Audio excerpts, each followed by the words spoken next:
Guys, and today I wanted to show you a quick video on how to take apart your Smith & Wesson 500. Smith & Wesson 500 is the most powerful commercially available handgun made. Now they make a Desert Eagle, but the Desert Eagle is not a revolver. This is a revolver, and the 500 is the most powerful handgun in a revolver type made. This one here, I polished it a little, so it's not your typical bead blasted gun. And I'm going to show you basically for those maybe would like to know how to take the gun apart internally and look internally in the gun, and you know, so let's go ahead and get started. First thing you're going to make sure is your gun is empty. Okay, it's empty. Okay, see.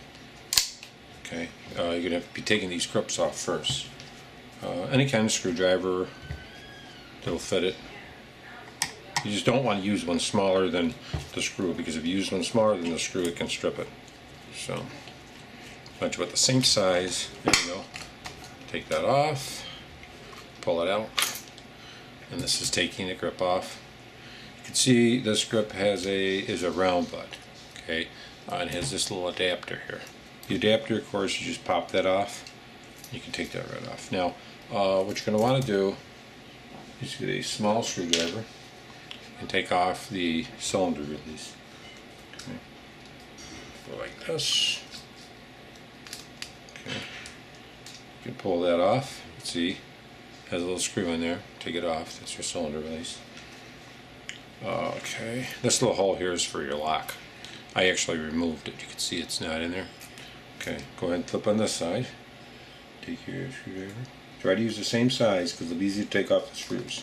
There's 3 screws here and 1 here, so there's a total of 4. These 3 here will hold your plate. Just keep loosening them up until they start really spinning. Okay, and then loosen them up a little bit more. A little bit more. Actually, they'll fall out. So let me get you a little close up. Take your screws out. If you have a magnetic screwdriver, it's actually better. Or just have a magnet, something like this. Have a magnet here. I'll show you. This magnet, you can just take the screws right off. Get them right off. Okay. Take them off. Leave to the side.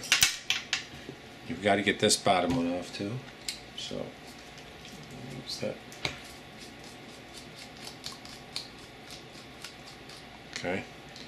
This has got a spring in it with a little tip. See that?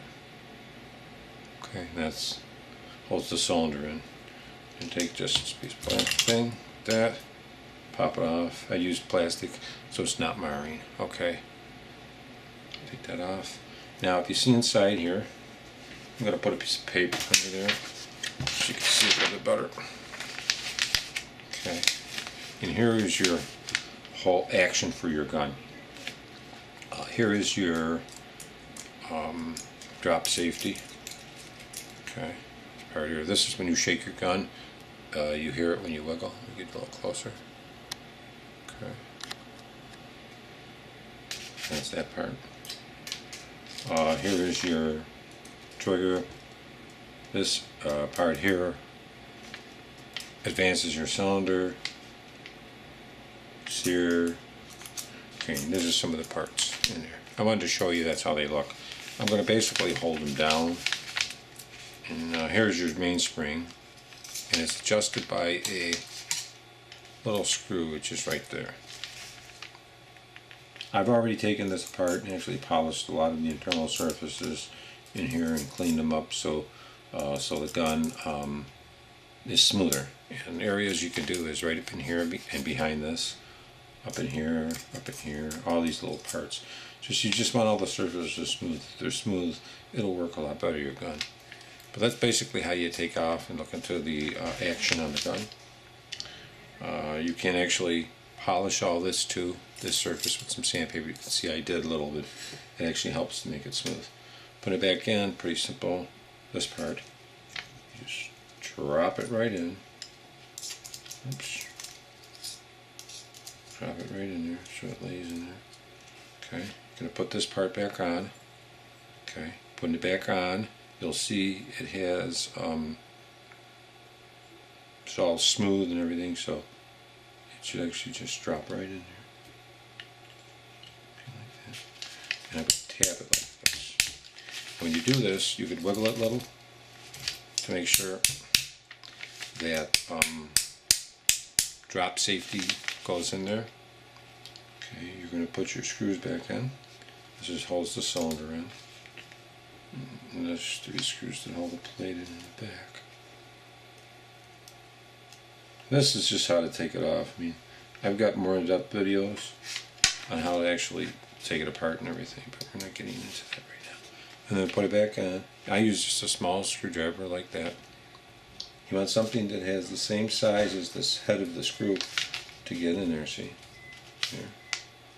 Because if it doesn't, then you're going to have a problem. Because you could strip it. It's smaller.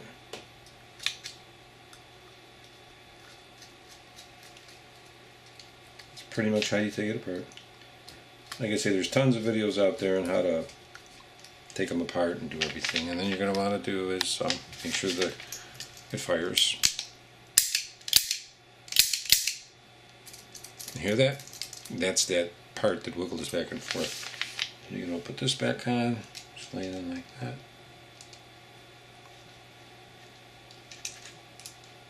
Okay, and then just tighten it down. It's tight. Check it, make sure the cylinder comes open.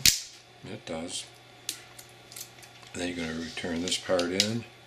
This part just rides in that groove. And then it goes down. Give it a hit. That's all. Now these are the Hogues.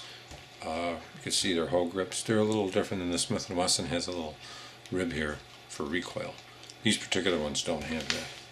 I kind of like the ones with that recoil ribbing, which is, I think, a little bit better. Then you're going to put your screw back on. Like I say, you don't want a screwdriver which is going to fit. You don't want something smaller. You want to fit right in there because you don't want to strip any of the head. The slot in the head can bend it up pretty bad, if you know. And then just put that in there and it's in. And that's pretty much how you put it back together. Pretty straightforward. And thanks for watching. And that's the Smith & Wesson 500. That's how you go ahead and take this plate off for the action. Thank you.